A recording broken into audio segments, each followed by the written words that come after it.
We're supposed to walk in great abundance. Like, we're supposed to. Like, it's meant to be that way. Why?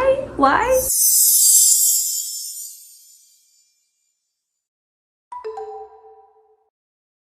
Because here in chapter 13, Genesis chapter 13, we are doing our deep dive, and this is the first time that God talks about like riches and silver and gold. So anyway, let's dive in. Are you ready? Okay, so hi everyone. First off, I'm Audrey, and this is Learning God's Guidance 5678. Welcome to the channel. If you're new, make sure you subscribe. We're doing a deep Bible study from the beginning to end, reading it for the first time from beginning to end, and also memorizing scripture through the power of dance. If you are interested in those videos, go check them out on my channel as well. And welcome and join me here. Feel free to comment and engage below, okay? All right, so I'm new to all this, and this has been really fun and exciting. Last video we left off on Genesis 11 and 12, and that was basically at the end of Genesis 12. Pharaoh kicks out Abram and sends him back because he realizes, why did you tell me that she was your sister, Sarai, when really Sarai is Abram's wife? Why would you tell me that? And he gets like, okay, you can go now. So he kicks him out, and then Abram goes, then it picks up from there. So Genesis 13. What I'm going to do is read it. I do have the app today, so I'm going to read it first. I'm not going to comment as I'm reading. I'm just going to read it all the way through, and then I'll go back and kind of give you my take on what I took from it, and I hope it serves you. Okay, ready? Here we go. Genesis chapter 13, Abram and Lot separate. So Abram went up from Egypt, he and his wife, and all that he had, and Lot with him, into the Negeb. So this is after they kicked him out. He went up. Okay, I'm not going to say my notes, just read it first. Now Abram was very rich in livestock, in silver and in gold, and he journeyed on from the Negeb as far as Bethel, to the place where his tent had been at the beginning, between Bethel and Ai, to the place where he had made an altar at the first. And there Abram called upon the name of the Lord. And Lot, who went with Abram, also had flocks and herds and tents, so that the land could not support both of them dwelling together, for their possessions were so great that they could not dwell together. And there was a strife between the herdsmen of Abram's livestock and the herdsmen of Lot's livestock. At that time, the Canaanites and Perizzites were dwelling in the land. When Abram said to Lot, "Let there be no strife between you and me, and between your herdsmen and my herdsmen, for we are kinsmen. Is not the whole land before you? Separate yourself from me. If you take the left hand, then I will go to the right. Or if you take the right hand, then I will go to the left." And Lot lifted up his eyes and saw that the Jordan Valley was well watered everywhere, like the garden of the Lord, like the land of Egypt, in the direction of Zoar. This was before the Lord destroyed Sodom and Gomorrah. So Lot chose for himself all the Jordan Valley, and Lot journeyed east. Thus they separated from each other. Abram settled in the land of Canaan, while Lot settled among the cities of the valley and moved his tent as far as Sodom. Now the men of Sodom were wicked, great sinners against the Lord. The Lord said to Abram, after Lot had separated from him, "Lift up your eyes and look from the place where you are, northward and southward and eastward and westward. For all the land that you see I will give you, and I will give to you and your offspring forever. As I will make your offspring as the dust of the earth, so that if one can count the dust of the earth, your offspring also can be counted. Arise, walk through the length and the breadth of the land, for I will give it to you." So Abram moved his tent and came and settled by the oaks of Mamre, which are at Hebron, and there he built an altar to the Lord. The end. Okay, so there's so much in here too. It's just never ending, right? It's so great. Okay, so when he gets kicked out from the Pharaoh, we're going to start from the beginning, and I'm just going to kind of go through my notes again, like always. Okay, so he gets kicked out in the beginning, and it says here, you know, that all of them, basically him and his wife and all that he had, and Lot, went with him into the Negeb. So I imagine, like, you know, they all came together into Egypt, so then they all left together. But I also had the thought that he made it clear who he left with, that he left with all of them. And that had me thinking of like just the loyalty between your family, right? You go into something together, didn't work out, you leave together. It's not like Lot decided, well, I like it here, so see you guys later. You know, like they stuck together, and they probably all got kicked out anyway because of what happened. So, okay, and then it goes into, now Abram was very rich in livestock and silver and in gold, and he journeyed on from the Negeb as far as Bethel to the place where his tent had been at the beginning. Okay, so remember, on the way to Egypt, he had that moment where God was like talking to him, right, and telling him, hey, this is where your offspring are all going to be. And he's probably thinking to himself, offspring? What do you mean? I'm 75 years old. Like, I don't have any kids yet. What do you, like, what offspring? Right? And so he's like, he stops and makes that altar there. And I think about it, how God like just knew so, I mean, he leaves, God already knew all that was going to happen in Egypt, right? And then he knew he would need a place to go.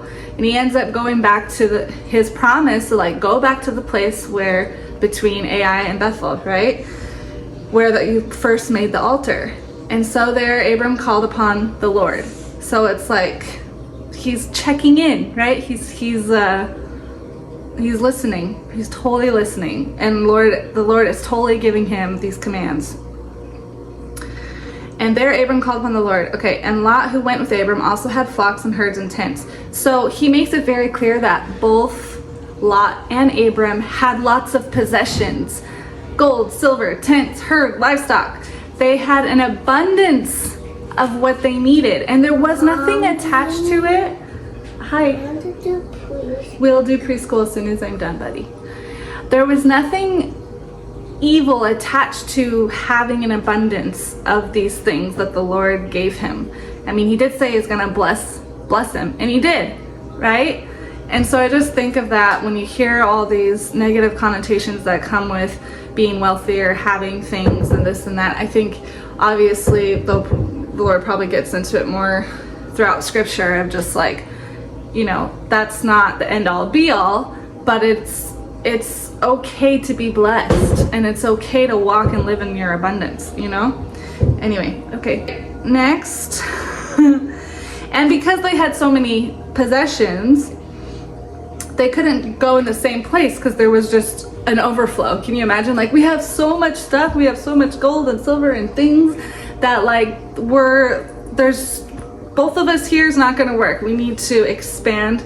I think also too, when you have like, have you ever heard that phrase of like one person that's really connected can affect millions of people who aren't, right? So if two are super connected in the one area, then they're not going to be able to spread out.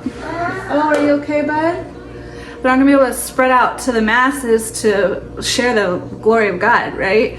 As if they could if they separated. And I think God knew that, and that's why he's like, hey, there's plenty, right? You guys are going to separate. Okay, then Abram said to Lot, let there be no strife. Okay, and wait a minute.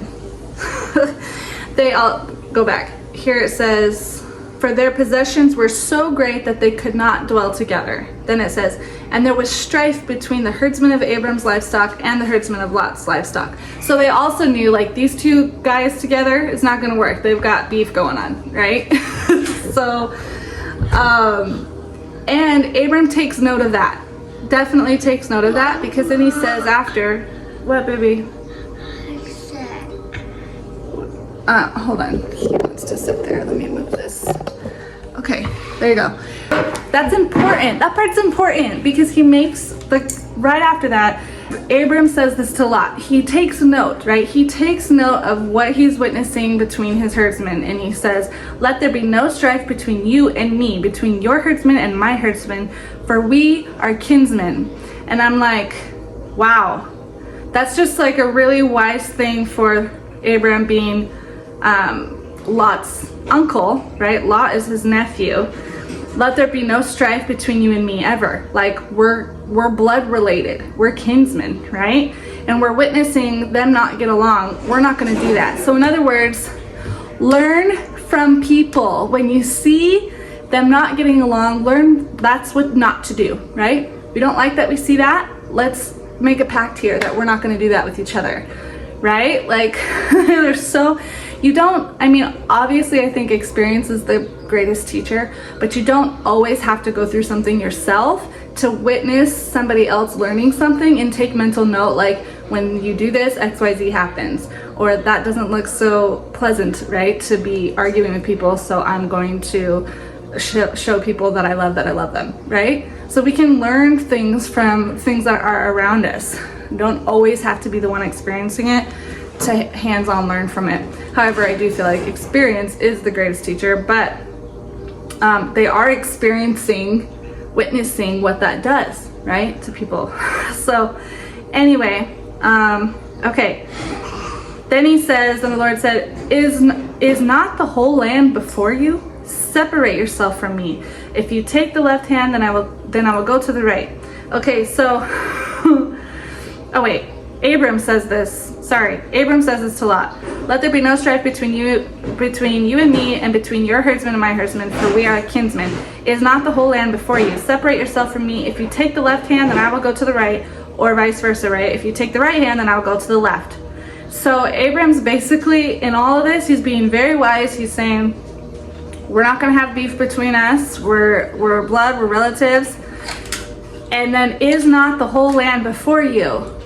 The whole land before you, right? Like, take a look around at the abundance that lies before you, and not at the separation of what that will do to us and how it could hurt and everything, but more so look ahead, right?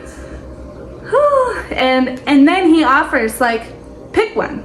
If you take the left, I'll take the right, no problem. If you take the right, I'll take the left. Because it's like Abram just like knows so much in his core, I feel like, that like they'll be all right, that God's got their back, especially after he's been experiencing this and like all the stuff that he's been experiencing of like, okay, put the altar here, go to Egypt, oh, this all happened, okay, you learned something, go back to here, I still got your back, God still got your back, told you where to go, right? Even when you make mistakes, he's still there.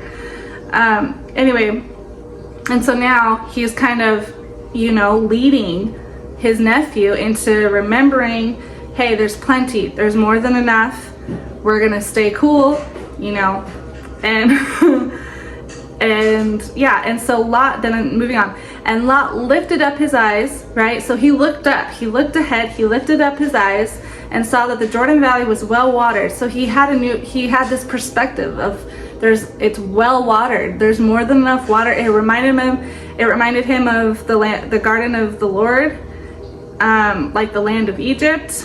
And so he was able to say, okay, I'll do that, right? So Lot chose for himself.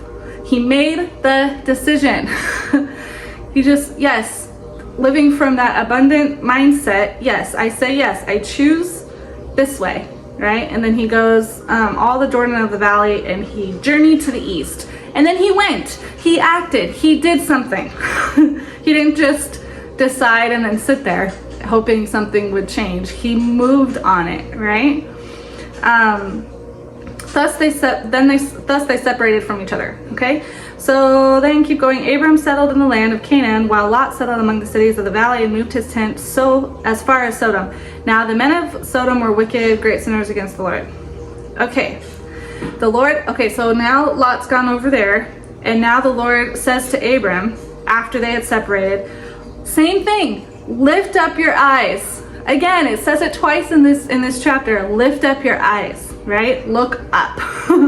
Lift up your eyes and look from the place where you are, northward, southward, eastward, and westward. Take note of every direction, north, east, south, west, 360 full degrees of everything. For all the land that you see, I will give to you and your offspring forever.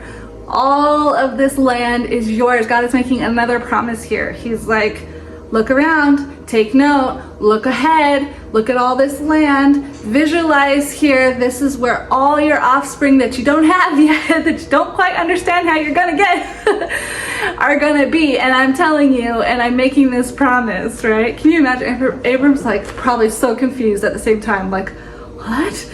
but then also walking boldly and following his promises. It's just such a wow, it's amazing. Okay, then it goes on. For all the land you see, I will give to you and your offspring forever. I will make your offspring as the dust of the earth, so that if one can count the dust of the earth, your offspring can also be counted. So you think about, I got the visual like of dust, right? There's so many little dust particles in the dirt. And I think he uses this reference to have it, our minds grasp just how many people Abram is gonna touch and share his blessing that the Lord gave him, right? That all, like, that's how many offspring, like all the people, like you're gonna just be blessing everybody, right? I'll make your offspring as the dust of the earth, so that if one can count the dust of the earth, your offspring can also be counted. So every single person counts. Every single person counts. Every single one of us. And then the last part. Whew, this part when I read it, I thought of my best friend Amber. Shout out to Amber, because she basically like guided the whole process of baptizing me in the Holy Spirit when I was in my quarantine. And one of the things that she had said in the phone call we had, not even just on that phone call, but like a month or two before I had COVID, I was on the phone with her and I was sitting on the floor, and she said, Audrey, rise, arise. She told me to stand up, because I don't know how she knew, but I was on the floor just kind of like going through it. And she was like, rise, Audrey, get up, and I could feel the conviction in her voice, and I'll never forget that. I knew like there was this power behind her words that was just so uplifting, right? And so when I read this part, arise, walk through the length and the breadth of the land, it reminded me of hearing God's voice through her, of this sense of like, get up, do something, arise right now. You're in this moment. God's inspiring you. He's telling you something. Maybe for you, maybe you've been pondering what it is you're going to do, and you're wondering, and you're looking down, and you just are waiting for God's voice to be like, look up, and then look around, and call you towards what you're supposed to do. Okay, now next steps, do this, get up, arise. And it's just like, are we paying attention? Are we following those little baby steps that he's nudging us to do every single day, like every moment of every single day? Anyways, okay, so here it says, arise, walk through the length and the breadth of the land, for I will give it to you. So then I thought to myself, okay, so he's telling him to arise, walk through. You're here in this land. You don't see your offspring yet. You don't see anybody. You're just looking north, east, south, west, full 360. You see the land, you see the dust, and God is telling you to arise, look all directions, and walk through the length and the breadth of the land, for I will give it to you. And then this promise of like, this is yours. And so I had this whole concept of, well, okay, wait, let's finish. So Abram moved his tent. So he acted. He moved his tent, and he came and settled by the oaks of Mamre, which are Hebron, and there he built an altar to the Lord. He built another altar saying, thank you, gratitude, right? You have again guided me, right? I'm listening. I will walk through. I will move my tent over here and build your altar and praise you, Lord, right? And how many times this ties into also the mindset of where they say, you got to become the person. What would the person, if you have a goal, what would that person be like before you actually achieve the goal? Like, imagine yourself being that person before that person is actually, before you become that person. What would that person act? How would they be? How would they walk?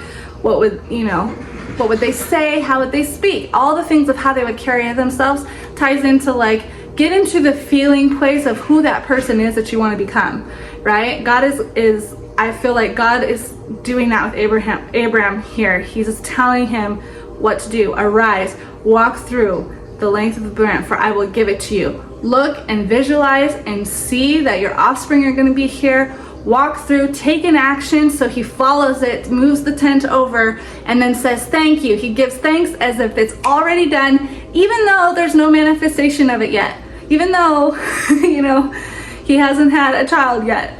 So this is all like pre are showing us how to like pre-create all of our ideas on what we want to become, what God is calling us to do, and if we're listening to his calls, and if we're aligning with them, if we're taking the necessary steps to see us in the vision of what he has for us by accepting his promises, right?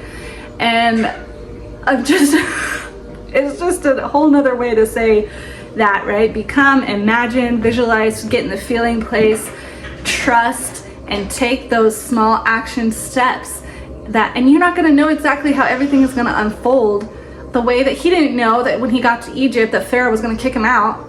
You know what I mean? But God already knew, because if you go back to what we talked about with the timeline, God's looking at above like, okay, he's here. He doesn't know that I'm telling him to put the altar here before he goes into Egypt, because he's going to need it when he gets over here, because he's going to kick him out and send him over here.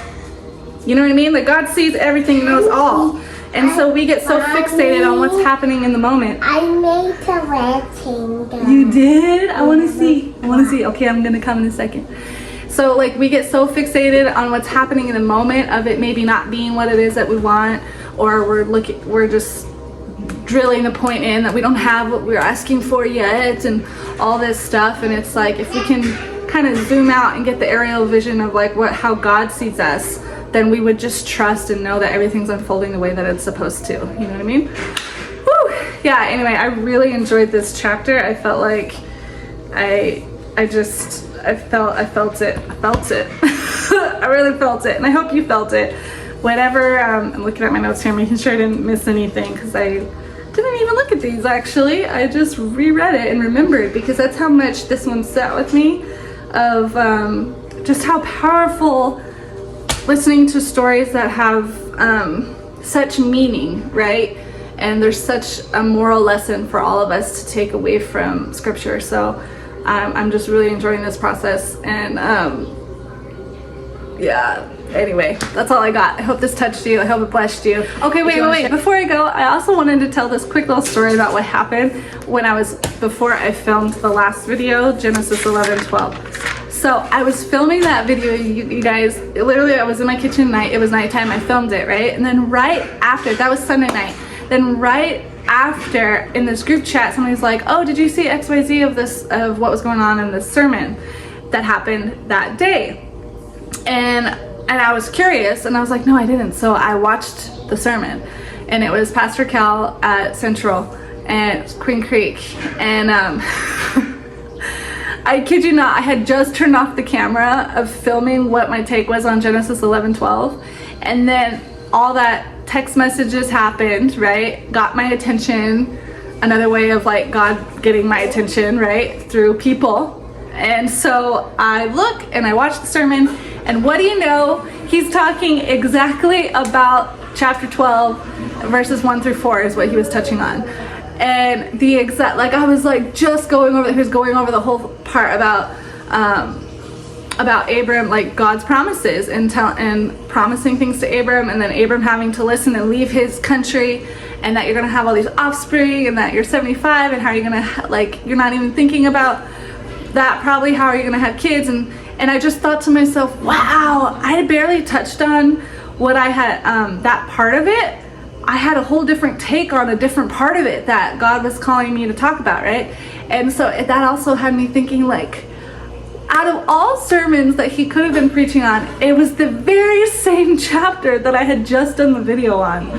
And then I had a whole nother perspective from listening to someone else's perspective of the same story, like just to know that there's so many different parts and pieces and views of how people can interpret what they're reading and what they take away from it and what they share. And it was so juicy. Everything that he shared was so good. I encourage you to go watch that too on the website. But anyway, I just thought, wow, Lord, I hear you. Like, that was not a coincidence for whatever reason. Maybe it was my confirmation of like, yeah, keep doing this, keep going, you know, kind of thing. Who knows? But I just wanted to share that story there too. And he touched on a lot about how, yeah, like him being in an older age, 75, having kids, and leaving everything, right? Leaving your country, leaving, like, get out of your country, walk with me, I'll show you, I'll promise you, you're gonna go do this, and how hard that must have been to leave everything that he knew. And then I actually had the thought, like in my mind, I'm like, I know what that felt like. Actually, I did. I picked up, and and all of us have done this in our life, I'm sure, at one point, where whether it's literally you picked up and moved out of something or somewhere, or if you removed yourself from a situation, maybe it was a group of friends or a relationship or a workplace job, like some, you know, like you can look at it in all angles. But I actually did pick up and move. I lived in China for 5 years. I went alone the second time. First time I went with a group of friends for a job, and then the second time I went back a month later and stayed for 5 years alone, right? And had left everything that I ever knew and all that. And then talking about then I was watching a Tony Robbins video, and they were talking about how immersion, getting immersed into something to learn a language, is the best way. No teacher, just being like immersed into the language is how you learn. And then I had a flash of like, that's how the first year in China was the most Chinese I ever learned. And that's because, yeah, I didn't have a teacher, and I really had to force myself to learn it. And I immersed myself in it, right? In Shanghai, you can get away more with English. So then the years I lived in Shanghai, I didn't lean on needing to know Chinese as much. And those were the years I didn't learn as much Chinese as I did that first year. And so anyway, that all kind of just had me thinking about like that experience of making that choice to move there led me to also meeting my husband, you know, and having my kids and my life now. Like everything is connected. And when you're following every step that God's telling you to do, like when you're really following that and you're not sure how it's going to unfold, don't worry. He will guide you and show you, and you'll know. Maybe you won't realize it in the moment, but you'll realize it years later, right? Where we look back and we're like, that happened because X, Y, Z. And then you can really give the gratitude and the thankfulness for following that step, or leaving that relationship, or leaving that job, or whatever it was, you know what I mean? So it could be taken like literal, like leaving the country, or like leaving a situation. And he touched on that part a lot, and that had me thinking about that, of just how much I learned when I did follow that nudge. And so I encourage you, whatever your nudges are, that the reason I think Abram is spread amongst many religions, I feel like it's not just Christianity that people know about Abraham, right? Is that he was promised from God to be the greatest blessing, right? And so he lived that life, and he chose to follow those nudges. And he's a great example for all of us to do that for our own lives, for our own self, so we can really make an impact in the world. So anyway, I wanted to add that little tidbit in here, because I just thought in the moment of all this going on, of me filming this and stuff, I'm having this encounter of like, confirmation, Lord, how out of all sermons, it was kind of bizarre and amazing. So anyway, just want to share that, and again, hit the notification bell, and I'll see you guys in the next video. Bye.